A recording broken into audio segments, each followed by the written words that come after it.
welcome to the Worthy to Lead podcast. I am your host, Kristiana Corona, and I'm so glad you decided to join us today because I am joined by a good friend of mine, Lynne Peeples, who is an author and seasoned science journalist. And she recently published a book that I am obsessed with. I cannot put it down, that dives deep into this topic of understanding and maximizing our performance based on our circadian rhythms and really understanding how we get those in sync. So welcome to the show, Lynne. Thanks for having me on. So before we dive in, I do just want to give people a brief intro to who you are, because I know most people are not running around in the science circles within my listener group. So you're an author and a journalist who has covered science and health and the environment for many years. Your writing has appeared in The Guardian, Scientific American, Nature, HuffPost, and NBC News, which is amazing. The Atlantic, probably a lot of other publications by now. I know the number keeps climbing over time. And you've also appeared on MSNBC, HuffPost Live, BBC News, ABC Radio Australia, and the Nature podcast. And before becoming a journalist, Lynne crunched numbers as a biostatistician for an HIV clinical trial in environmental health studies. She was also a recipient of the MIT Knight Science Journalism Fellowship and an Alfred P. Sloan Foundation book grant. She also holds master's degrees in biostatistics from the Harvard School of Public Health and in science journalism from New York University. So very impressive bio friend. And she lives in Seattle. And as a fun fact, of course, we went to college together at St. Olaf College. Yeah. So to kick off our episode today, I know a lot of my listeners are, having a tough time and really struggling with a lot of the challenges that we have going on in this world. A lot of stress, a lot of chaos, a lot of burnout. I know a lot of organizations are going through change. And it's hard, to not let that negativity seep down into your teams and into yourself. And so this series of stress reduction podcasts is really meant to help bring in different experts from different fields so that they can have new perspectives and figure out, what are the tools that they can use to go from being in survival mode to really thriving and being resilient through all of this change. So I'm excited to have you here, Lynne, to join us to talk more about circadian rhythms and how getting our internal clocks aligned can really have a powerful impact on productivity and health. So I know that we're going to cover social jet lag, which is a super interesting thing I had never heard of before, and how we combat that. How to prioritize your peak energy hours, getting effective light exposure, especially when we're in office settings now, how to wind down your body for optimum sleep, and other amazing ideas for circadian rhythm support. So this is a fascinating topic. I know we have a lot to cover, so let's dive in. So thank you for coming on and sharing your amazing research and insights. And to kick us off, I just want to start with the basics. So can you explain what circadian rhythms are and how they work? Absolutely. Yes, very good place to start. So most people think of sleep when they hear circadian rhythms, which is not inaccurate. It's certainly a big part of this, but circadian rhythms do so much more for our bodies. So we are actually filled with, it's like trillions of tiny clocks. Nearly every cell of our bodies has one of these biological clocks. And we evolved with these clocks ticking in coordination with each other, as well as with the sun, so the 24-hour Earth day, to prime our bodies to do the right things at the right times. So that's, our body, our metabolism system is primed, and our digestive systems are primed to work at their best when they're expecting food to come in, for example. And our immune system is wired to be most protective of our physiology at certain times of day to fend off pathogens at certain times. And we're primed to sleep at certain times of day. So all those things, we can't do them all at once. We can't do all these things 24/7. So our bodies have kind of created this efficient system where things are like optimized to work best at certain times. And because, we live on this planet with a 24-hour day, our clocks are not precision timepieces. So they're not ticking at exactly 24 hours a day. And there's reasons for that biological that scientists are hypothesizing. But the takeaway for us is that because they're not ticking precisely at 24 hours a day, that circa in circadian means around or about. That means we need regular calibration from the environment to keep them ticking in tune with our Earth light-dark cycle. And the primary cue for that is light. So it's the sun. So we need regular exposure to that to try to keep them reined in and ticking aligned with the sun.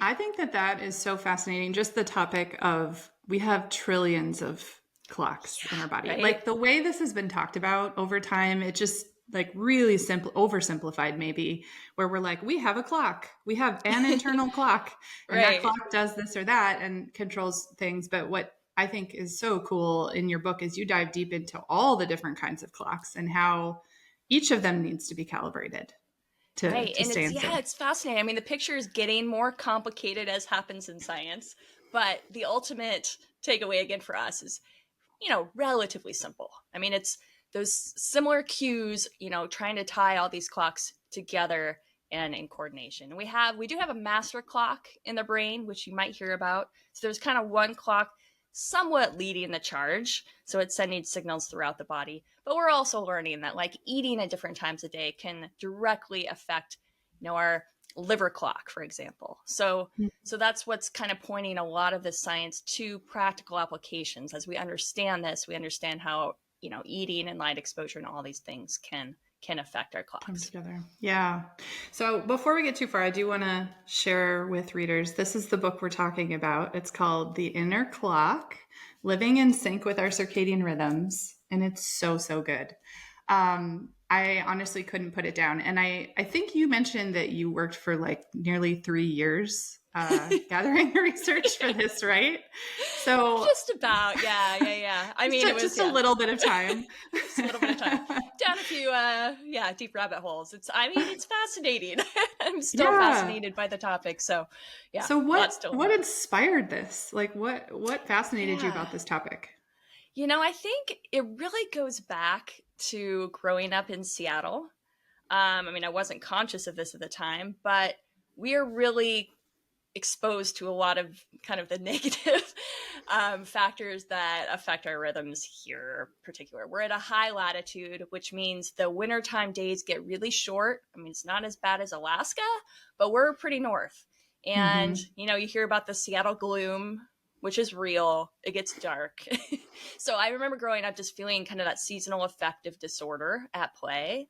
And then, like a lot of us, I grew up in middle school, high school, particularly high school. We started like 7:25 a.m. or something crazy early. Yeah, that is just not right. It's just not right. So several weeks of the year, you're going to school in the dark. Yeah. And then if you have activities after school, if I played basketball, I wasn't leaving the gym till it was dark again. So you really didn't get daylight. And, I didn't feel great. I didn't think that, circadian rhythms had anything to do with it, but I was dragging. And then I went to college in Minnesota, St. Olaf, and the winter days there, as you know, are bitterly cold, but they're also often really bright. You get that clear sky, you get that snow on the ground reflecting the light. And, maybe it was just because it was such a wonderful place, but I remember being so much happier and like you remember the cold fondly. Yes, the snow, you're just like, thank goodness, all this light around me. This is great. Seriously. While the rest of us are like huddled up and like, get inside. Let's play. Let's go trade Let's go down throw Old Main snowballs. Hill. Yeah. I know you did. But it wasn't until it was like 8 or 9 years ago now, I had moved back to Seattle as a freelance journalist, and I'd gotten an invite to go to Safeco Field, which is what the Seattle Mariners baseball field was called at the time, to check out some new lights they'd installed. So they put in new stadium lights, these LED lights, very cool. And then they took us into the locker room to show us some other lights they had installed. And they'd put in these lights that you could adjust the color of as well as the intensity of. And they talked about how they were using them to help the players energize before the games. And then after the games, like turn the lights to like a warmer color and dimmer to calm them down, to help them sleep. And, talking about how this would help their circadian rhythms. And that's when it was like, I started connecting the dots and just got fascinated. And I'm like, they're trying to do this for these Seattle players. Could circadian rhythms explain like my, struggles throughout my life? And, could this be something I could use? Or, does this point to tools that could make me feel better, maybe other people? Yeah. So that scientific curiosity was absolutely activated by going in that locker room and you're like, okay, what's next? Yeah. So exactly. Then you went on this crazy adventure. I'm just going to call it crazy because you talked to over 240 different experts across a variety of professions and geographies. You spent time in a Cold War era nuclear bunker without light for 10 days. You went to Alaska and you experienced what it was like to have 24 hours of sunlight. You visited Europe and investigated the history of light and its impact on architecture and design. You slept in sunflower fields to observe biological clocks of sunflowers. I mean, this whole book is just full of these amazing little adventures and all the discoveries that came along with that and how all of that impacted your thinking around circadian rhythms. And so I just want to know, like, what was your favorite experience throughout that entire adventure? It's a close call. I mean, the sunflower field was fun. I mean, it was a little creepy wandering around in a sunflower maze at 3 a.m. with my red light, like with your flashlight. Yeah. I felt like I was in, there? a horror film. But really, it was probably the bunker. I mean, that was quite the experience. So yeah, I spent 10 nights underground, 50 feet underground. I had changed all the lights in there to this really dim red light, that's the color known to not affect our circadian rhythms so much. And, taped over every clock there possibly could be. And I decked myself out with all these devices to measure my different rhythms. So whether that's, heart rate, my temperature, my glucose levels, I was tracking my sleep. So all those things I had just was accumulating mounds of data and also recording how I felt. And for me, what was really the most profound, probably data point or experience was, noting how I felt during those 10 days. It was like halfway through, I just started feeling pretty crappy. Yeah. That extreme jet lag that you might get traveling halfway across the world, for example. Yeah. I was starting to feel that, just that I don't know, hollow head feeling, your stomach's messed up, just feeling off at different times of day, struggling to sleep, but wanting to nap. It was just my body lost its rhythm. And then, I didn't see any data until weeks later. I had some scientists going through my data with me. And we found that about that time, my different clocks in my body had fallen out of sync. They were coordinated at the start, and then all of a sudden they were just drifting at different rates. So they were no longer coordinated. And even more probably important than that is they were dampened. So you could see, originally you could see this up and down, this rhythm of the day for heart rate, temperature, whatever it might be. And then they just got flattened.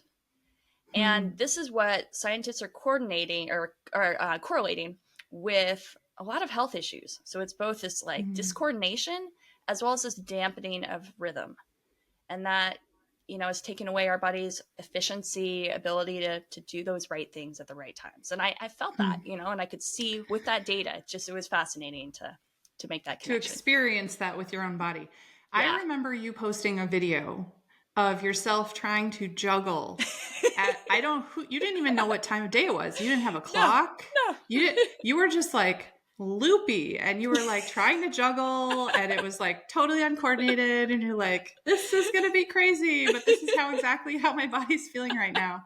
So if that happened for you after 10 days of not getting enough light, I guess from a health perspective, what happens to us if our circadian rhythms are dampened or out of sync for too long? Yeah, a lot of things, unfortunately. but also fortunately, because as we understand this, that's pointing us to some solutions, right? But yeah, I mean, as I mentioned at the beginning, you know, our all our body systems have clocks, and for good reason, because they're helping our body anticipate things and again be efficient and do those right things at the right times. So when we lose that, when those things are like triggered at the wrong time or they're just like hardly triggered at all, you know, that's pumping different hormones through our body. It's, you know, including probably what people hear about, you know, melatonin, right? That the Mm-hmm. rise of melatonin is what sets off a cascade of things that helps us sleep. And then, you know, insulin levels, for example, which are crucial to keeping our blood sugar levels steady. All these things just count on that anticipated rhythm. And when we don't have that, just a host of inefficiencies happening. And so scientists are tying that to increased risks of obesity, diabetes, as well as, you know, cardiovascular disease, cancer. There's likely this bidirectional relationship with cognitive decline later in life. So Mm. Alzheimer's, dementia. They're finding that it's probably both circadian disruption is increasing the speed of which that develops, as well as the condition itself is affecting circadian rhythms and making it, you know, difficult for people to live kind of a 24-hour day. They're sleeping at all hours, for example. So just more and more of these links are being found, and you know, and the scientists are like, it makes sense because of the mechanisms by which our bodies, you know, rely on. So metabolism is probably the biggest because, you know, Mm. that's, we really do count on these hormones to come at certain times to process our food and, you know, keep our insulin levels consistent and those kinds of things. So yeah. Yeah, that's serious stuff. And, you know, I think about all of the other advice that we get around, you know, trying to be healthy and get enough sleep and do all of these different things. But if the underlying foundation of circadian rhythms are off, we're not going to be able to fully get the benefit of all of those things that we're working so hard to do to preserve our health, Exactly. right? Exactly. Yep.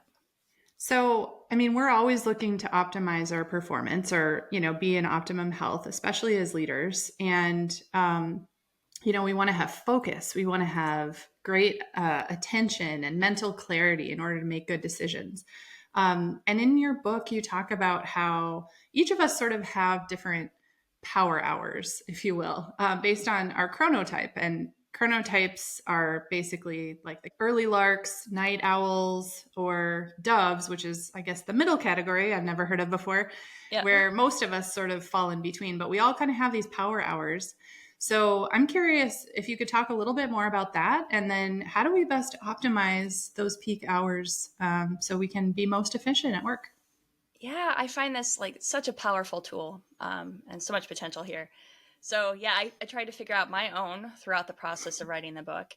So it really starts with figuring out, yeah, your own chronotype and when your power hours might be.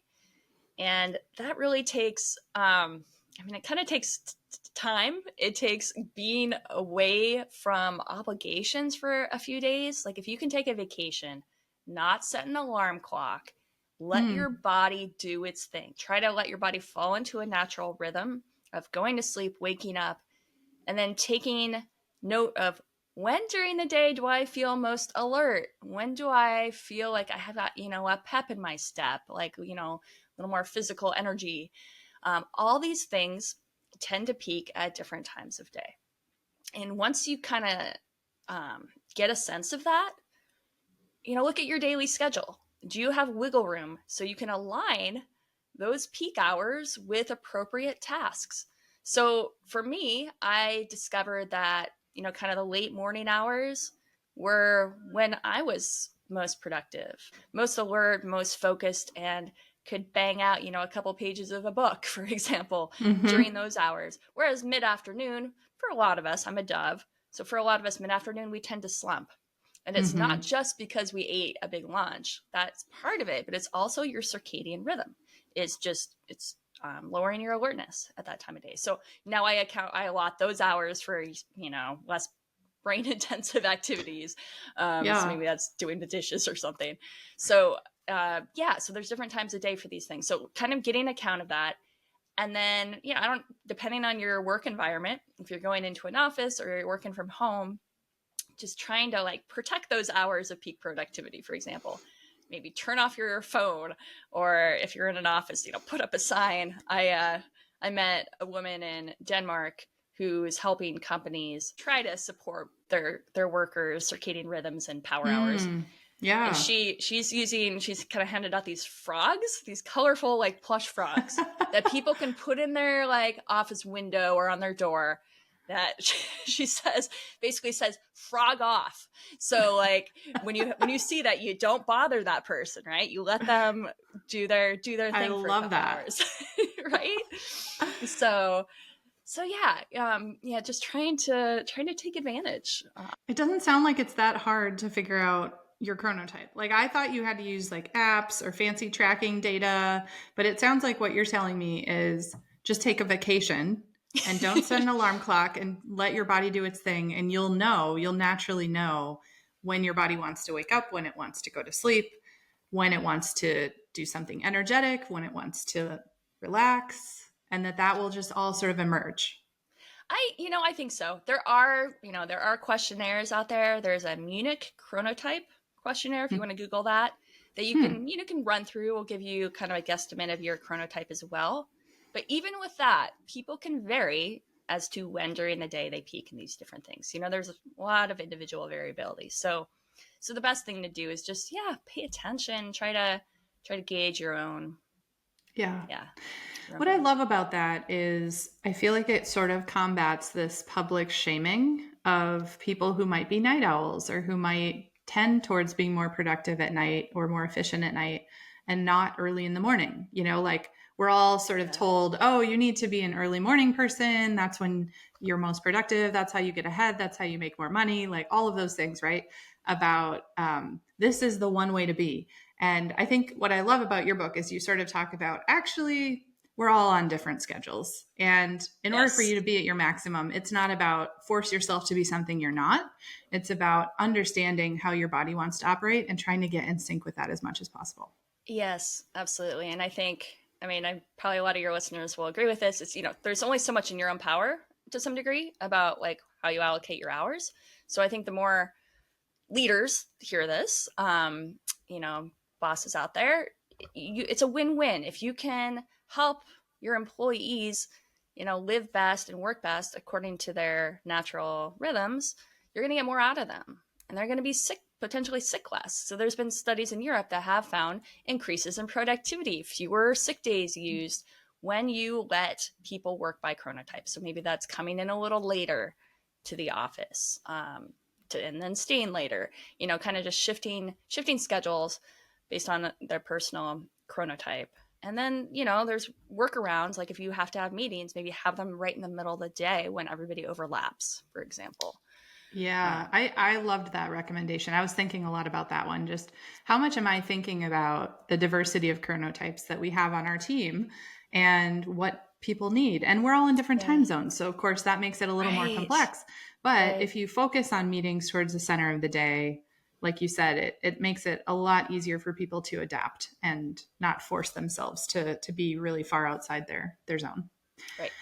So I know another area that colleagues often deal with is jet lag. Going across time zones and continents in this, in this global economy, we often can't avoid that. That's something that will happen. And so I was curious if you have any new or interesting strategies you can share that have been helpful for people to combat jet lag.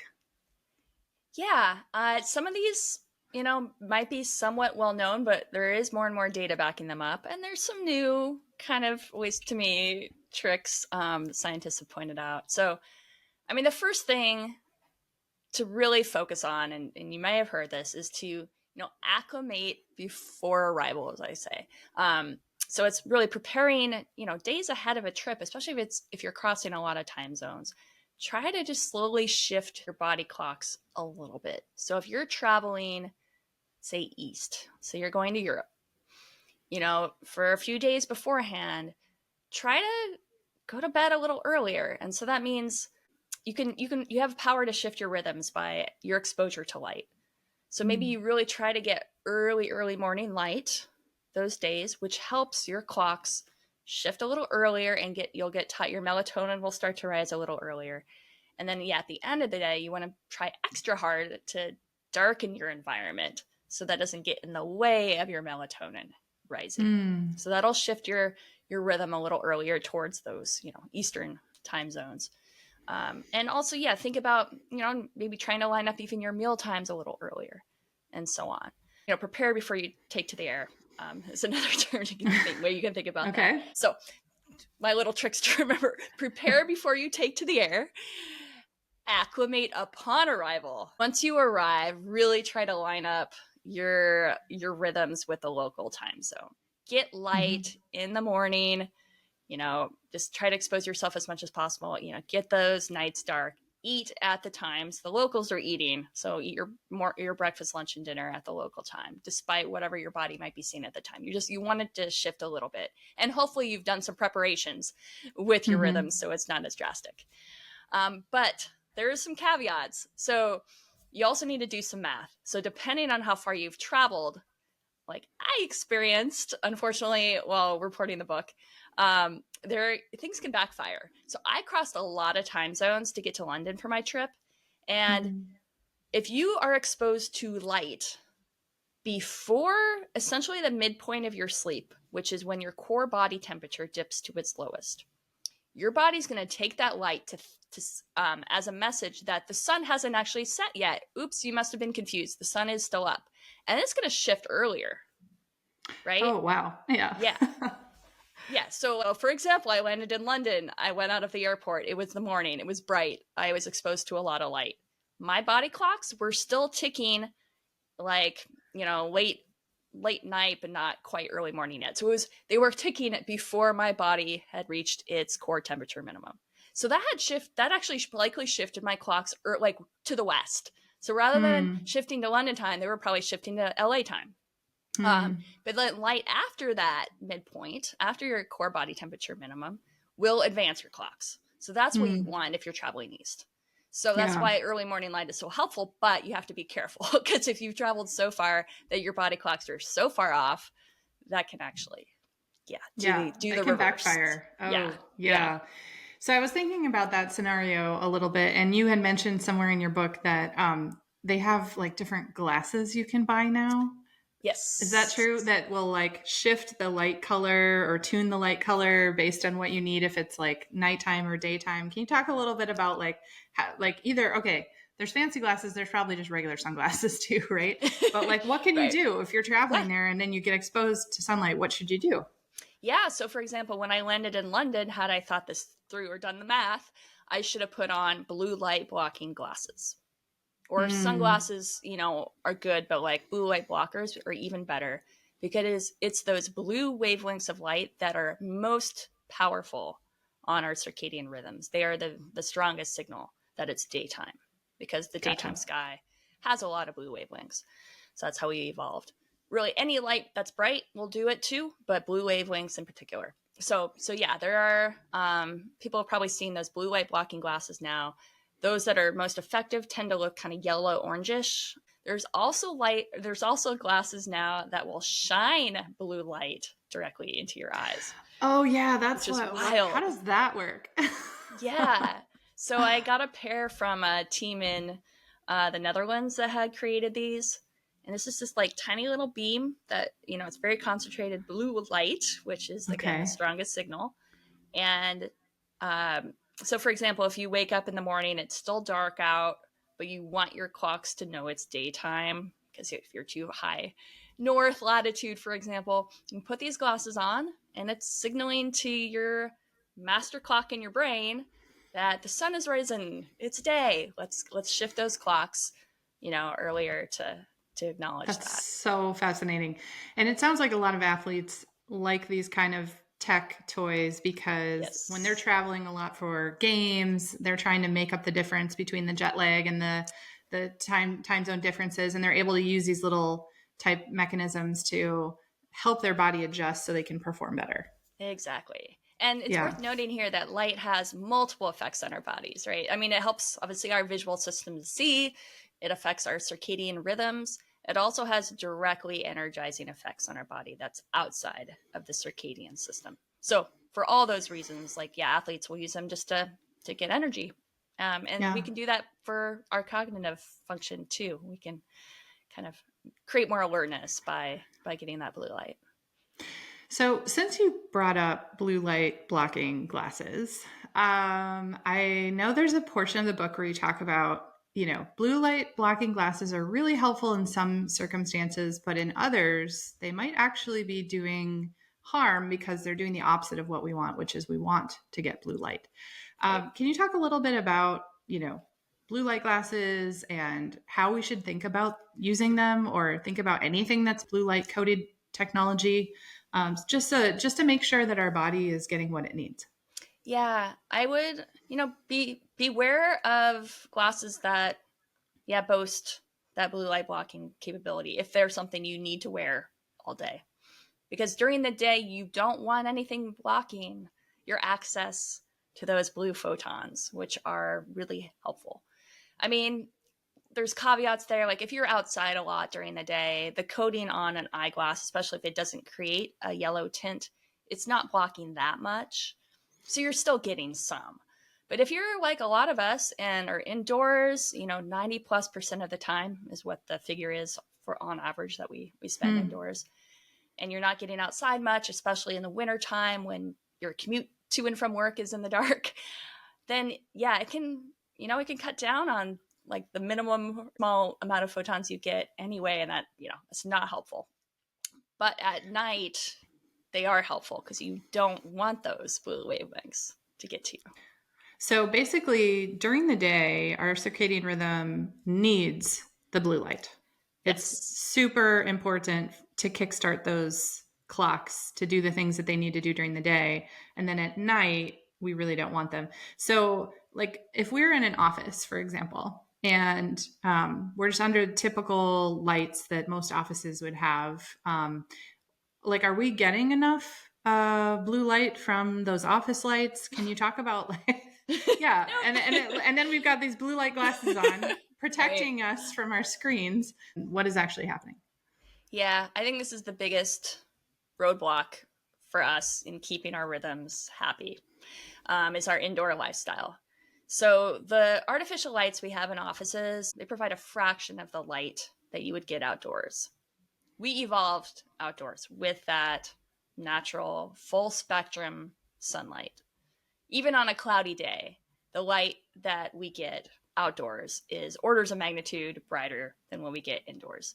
And the wavelengths are also, we would get that full spectrum. Indoors, like our technology's evolved, right, from incandescent lights, we got fluorescence, now a lot of LEDs. The standard LED that we have now has a bit more of the blue wavelengths of light, but it's still a lot less. And it's also missing a lot of other wavelengths that are important, including violet light. We're finding the impacts of that. And it's just a lot dimmer. The issue is that our visual system is working separately from our circadian system. And our visual system does not need as much light to paint our world. So it could seem bright to us, but our circadian system is just not getting the memo. It's not learning, it's not getting the signal that it's daytime. And that's the problem. So it's really about that contrast between day and night. So if it's not getting that signal that it's daytime, and at night we're still blasting the same artificial lights indoors, it's just kind of dampening that whole thing, which in effect dampens all our rhythms. So the advice that scientists are passing along now is, during the day, if you can get close to a window, way better. Outdoors is the best. The closer you are to the window, next best. And then if you are stuck in the middle of an office or a basement during a workday, the key is to, if you can get outside for just 5 minutes at a time here and there, if you can get outside on your lunch break, that's hugely helpful. You don't really need that much daylight. I mean, like a half an hour throughout the day can go a long ways, for example. And then as our technology is getting better, we're able to create LED lights that are more closely mimicking daylight. There's still nothing compared to the real thing, but we're getting better. Scientists are incorporating more wavelengths of light. They're finding ways to make it intense without blinding us, because indoors, it just seems so bright sometimes when it's it does. Well, and sometimes when you're outside, you're just like, this is really intense light. Like I have to put sunglasses on, like it's too bright. But it doesn't. You're saying it doesn't take much, like 30 minutes, an hour a day, something like that. Yes, okay. Exactly. And I mean, that doesn't sound like much, yet so many of us don't get that. It's totally guilty. Yeah. Yeah. I remember you mentioned in your book how you did an experiment in your own house just about the placement of your desk. And you started like standing next to a windowsill, and it was however many thousands of lumens coming from the sun. And then you took a few steps back, and then it went way down, and then you turned sideways to face your desk, and then it went down, and then you scooted into your desk, and it was like microscopically tiny. Yeah. So talk about just like, what are some simple things we can do? You mentioned sit close to a window, but what else can we do to just make sure that we maximize whatever that little light exposure is that we get from windows? Yeah. This was a little mind-blowing to me. Just these tiny tweaks can go so far.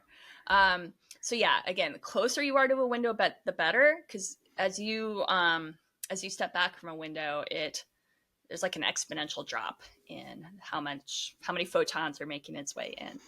And this also depends on your windows. A lot of like modern energy efficient windows are blocking a lot of the crucial wavelengths of light. They're letting some in, but it's dampening it, similar to like a blue light blocking glass. So another factor, maybe don't overthink that because that's probably out of your control.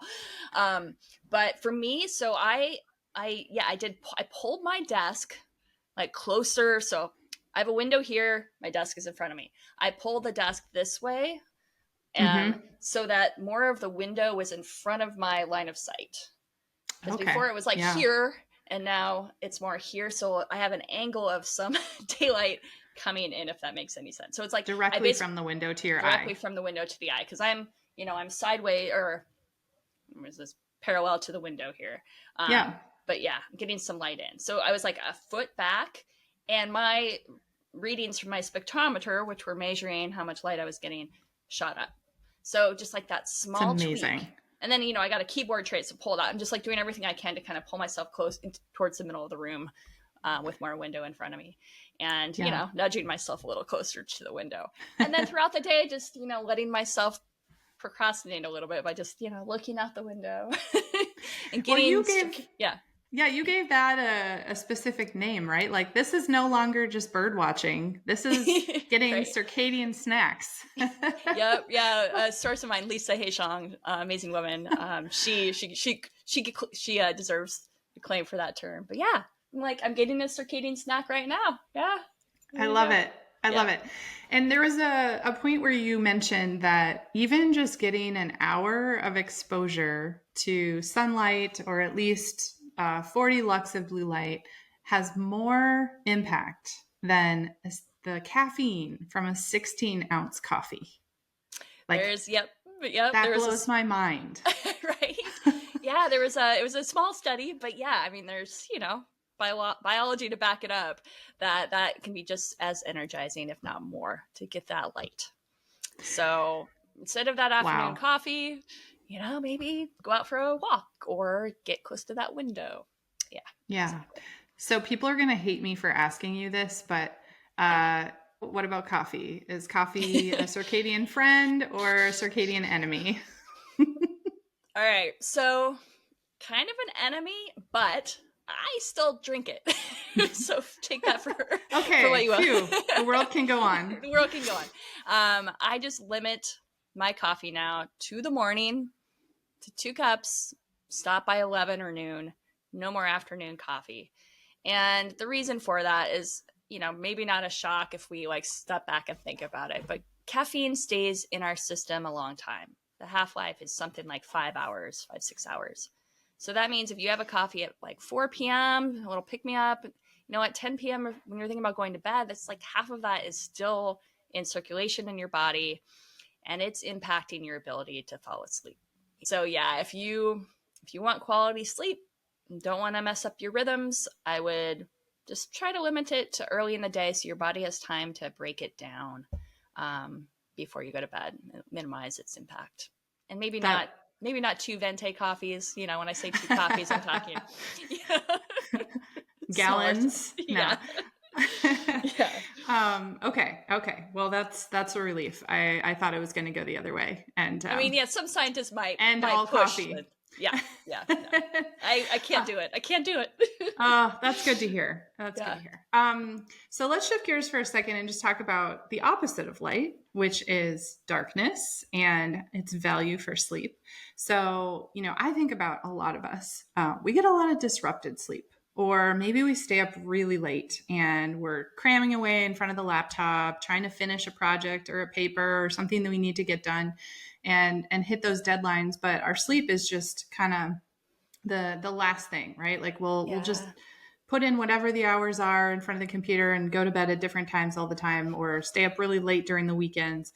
So what are those late night cram sessions, whether it's in front of a computer, in front of a TV screen? What is that doing to our circadian rhythms? Yeah, it's not helpful. I'm certainly, I was more guilty of it before. I'm trying to be better, but it's hard in our modern life, to avoid all these things. But yeah, the later you are in front of a screen, getting blue light, just keeping your mind activated, the more your circadian rhythm, your melatonin levels, it's going to shift, it's going to throw that off. And so, I mean, there's a couple layers here. So that, it's avoiding that light at night. If you get that light at night, it's, it's likely going to keep you awake longer. And because it keeps you awake longer, that means you're going to probably sleep in later if you have the option to, or you're going to not get enough sleep. But if you sleep in later, you're going to miss that morning light, which is so crucial to reset your rhythms. And, you can create this snowball effect where you just kind of stay up later and later. Because interesting point here, on average, most of our rhythms are a little longer than 24 hours, which means we naturally want to drift. If we're not getting recalibrated on the regular, our bodies are going to naturally drift later and later and later. So a lot of us are night owls, or we think we're night owls when we may not actually be night owls. We're just, our behavior has caused us to shift. So blue light at night, staying awake late, definitely not helpful. Another key piece here is the consistency of our sleep schedule. So you mentioned social jet lag early on. Social jet lag is really that difference between when we go to bed during our work days, school days, and then on the weekends when we're trying to maybe catch up or have a life. Right. If there's a big difference there, it's basically giving our clocks whiplash. It's giving ourselves a jet lag because we're essentially, traveling across time zones on the weekend and back again. So that's throwing some disruption into our clock cycles as well. So yeah, staying up late, if it, inconsistent, you're essentially giving your body jet lag. You're not able to really optimize your rhythms. It's interesting too how you talk about it's a snowball effect. And so that one day of missing it kind of leads to the next day and the next day and the next day, and that it can drift over time. It's not just like, oh, I'll make it up on the weekend. I'll just sleep in an extra so many hours on the weekend. It'll all be fine. Like there's a certain period of time where your body needs to actually recalibrate over time to get back to where it wants to be, right? So that the habit of over time, chronically staying up late, having that exposure to blue light is actually shifting your body kind of in negative ways, right? Yep. No, exactly. So yeah, that's where it's really important to try to rein it back in with the light. And another tool that can be used, which sometimes is overused, is melatonin supplements. But if you do take them 2-3 hours before your bedtime, that can actually help kind of pull your rhythm back a bit. Rather than if you take them at bedtime, you're actually potentially making it even worse on yourself, because that can push your bedtime later, because it's supposed to really be timed to when your melatonin naturally rises, which is 2 or 3 hours before bed. Before bed. Okay. Yeah. So when you think about most important changes that can help us really improve our sleep and get optimum sleep, can you just talk through just some of the top things that you see making the biggest difference? So melatonin would be a great one if you're really off, right? Yeah. To help start pulling you back. But what other things? So I'm just thinking about my sleep routine would be So yeah, trying to cut the lights 2-3 hours before bed, turning down the thermostat as well. Like we're primed to sleep best like mid 60s Fahrenheit. Hmm. So it's really, again, going back that contrast in your days. I mean, just think about if you're camping, for example, like the light, the brightness, then at night it gets really dark. Maybe you just have like a candle or a campfire. It's getting cooler too, right? Actually, I break it down to the three things. So that's the contrast, right? Bright days, dark nights, contrast your temperature rhythms. The second is to constrict. And there I'm talking about your meals and the calories that you're throwing into your body. The science is really building that we should be constricting those hours to, I mean, the shorter the better. But some scientists I talked to suggest that kind of the sweet spot would be 10 hours during the day. And shifted on the earlier side. Your body is more ready, able to handle incoming calories earlier in the day than later in the day. So if you can restrict that to like 10 hours, awesome. Biggest thing is to cut off any incoming calories, including a beverage, so a sip of wine or anything, to like 3 hours before bed. At that point, you should really not have anything coming in because that's going to derail your rhythms, your sleep as well. And then finally, consistency. So contrast, constrict, consistency. So consistency, again, is that trying to go to bed and get up at the same time every day, trying to eat your meals at the same time every day, trying to exercise at the same time every day. That'll keep your clocks, anticipating things that are happening at the right time. You have the 3 C's. That's Yes. perfect. That's so easy to remember. I love it. Okay. So just last question here. In your book, you mention lots of cool products. Like you talk about how you use like electric candles at night instead of like bright overhead lights or different sun lamps or you've experimented with lots of things and glasses and whatnot. I'm just curious, like what are some of your favorite circadian rhythm approved products or where could people go to find out more if they're kind of interested in introducing different things like this and experimenting with them? Yeah. So a couple things. If you really want to try some of the high-tech stuff, including maybe a sun lamp for the wintertime, I would there's a website called Center for Environmental Therapeutics, or there's a group that's called that. They have a website, and there they have vetted some products. So you can find some sun lamps and a few other things. I think they have blue light blocking glasses there as well, things that scientists have vetted. But just in general, these things don't have to be that high tech. I bought, for $30 maybe, like 12 fake candles that you mentioned that, I turn on at night that give a nice glow to my place, help me see. You don't really need that much light to see at night. Your eyes have evolved to adapt to light and dark pretty well, so you can see pretty well. And it's really about cutting off like the overhead lights at night, trying to use table lamps, try to use light bulbs that are on the warmer side rather than that stark, white blue color. And yeah, just cutting the lights, save energy at night. Yeah. And then, during the day, just try to get as much light as you can, and day lighting is the best. And then you can maybe seek out some of those light bulbs that have more intensity and, more of that white blue wavelength.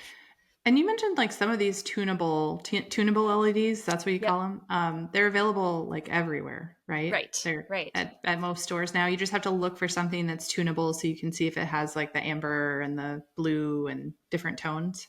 Exactly. Yep. And that's, right now it's still kind of a wild west of that technology, and, companies will throw out claims. But in general, like, the idea works. And, I think eventually in the next 2 years, we're going to get more standards and more regulation on it. So, we can kind of trust the products a little better. But in general, like, yeah, just using those basic concepts of the warmer at night, brighter during the day, you're not going to go wrong with seeking out products that align. One thing I liked that you mentioned, and maybe it was one of the studies that you shared, was like just turning off the overhead lights and just turning on small lamps or like candles or things like that. Like we all have them around the house. Maybe we just don't think about making a shift and turning off like a bright bathroom light and just putting in like a really dim nightlight or something like that. But it's something that we can all do. It's very simple, and doesn't cost a lot of money. No, and you touch on a huge point. I think one of the easiest things you can do is that bathroom nightlight. Because if you walk into a bathroom, flip on that overhead light at 3 a.m. when you have to go to the bathroom, scientists are finding that could really, really affect your rhythms and really affect your sleep. So yeah, I bought, $10, a little plug-in, dimmable amber colored nightlight in my bathroom. And yeah, I Easy highly peasy. recommend that. Yeah. And then you also mentioned you've tried some different apps. Are there any apps that you like that can help you monitor your circadian rhythm or help you understand when to get the right light, that kind of stuff? If people are struggling with figuring it out. There are more and more apps out there all the time. I do have one called Rise that kind of taps into your sleep data because I have a Fitbit, and there's apps now that are pulling data, and that kind of shows it's predicting your rhythms throughout the day. So it kind of helps me time productivity again, and again that kind of aligns with what I've personally found about like those late morning hours being my most alert. So yeah, that's one to try. I would Google, keep an eye out because there's so many now, and I know Fitbit or Ring has incorporated more circadian rhythm data into their algorithms, and they probably provide some of that kind of prediction as well. Amazing. And I would anticipate more of the same. I think it's a trend. We're getting more of that data, but again, take it with a grain of salt too. I mean, none of these things are precise, but they do help you kind of see trends over time, and I found it helpful. Yeah, and it sounds like our body is really the best intuition, like being able to listen to yourself and to notice and to pay attention to what is happening in your productivity and your energy throughout the day. Instead of just blowing past it and like slurping 10 cups of coffee or downing a bunch of energy drinks, like just allowing ourselves to notice what our body needs. Yeah. Exactly. So, okay. If my listeners want to hear more about you or more from you, where can they find you? Yeah, it's probably best is my website. So lynnepeeples.com. I've got links for the book and my social media and other media. So yeah, find me Awesome. there. I'm just going to pull this up one more time. So definitely encourage everyone to check out Lynne's book, The Inner Clock, and you can find that on Amazon. I also listened to it on Audible while I was driving, which was fantastic. It's pretty much everywhere in every bookstore now. This has been so fun, and I will definitely be sharing all the resources that you mentioned, the websites and the different things to help point people in the right direction in the show notes for this episode at worthytoleadpodcast.com/12. So, Lynne, I just want to thank you again so much for coming on this podcast. It was such a pleasure. You are so brilliant, my friend, and I loved hearing all of your stories and adventures as you went on this circadian journey. So thank you so much. No, it's been a pleasure chatting with you. Yes. Love your podcast. This is fabulous. All right. Thank you. Thank you. If you're enjoying this podcast, don't forget to subscribe so that you get all the new episodes as I release them. You can subscribe at worthytoleadpodcast.com/subscribe. And don't forget to share with friends or leaders in your life who need to hear these messages. With that, I wish you a wonderful day and best wishes on your journey to being the worthy leaders I know you are. Bye for now.